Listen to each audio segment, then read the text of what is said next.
Season अगदी जोरदार सुरू आहे आणि लग्न समारंभ म्हटलं की पारंपरिक पद्धतीने उखाणे घ्यायची पद्धत ही आलीच। या दरम्यान एका सुवासिनीने 50 खोके घेऊन गुवाहाटीला पळालेल्या मिंदे सरकारचे उखाण्याच्या माध्यमातून चांगलेच वाभाडे काढलेत। काय घेतला या सुवासिनीने हा उखाणा पाहूया।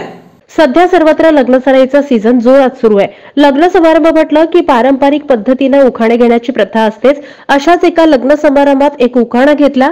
तो चक्क 50 खोके घेऊन गुवाहाटीला पळून गेलेल्या मिंदे टोळीचे वाभाडे काढणारा होता आणि तो उखाणा सध्या सोशल मीडियावर प्रचंड व्हायरल होतोय। उखाणाचा शेवट करताना आमची उद्धव ठाकरे यांची शिवसेनाच लय भारी असल्याचं त्या सुहासिनीने शेवटी म्हटलंय। यावरून उद्धव ठाकरे यांच्या शिवसेनेची जनमानसातली लोकप्रियता प्रचंड असल्याचं दिसून येतंय।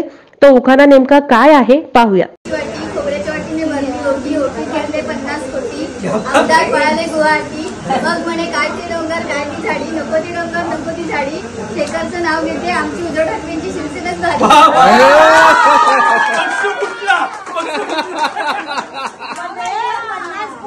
एक नंबर।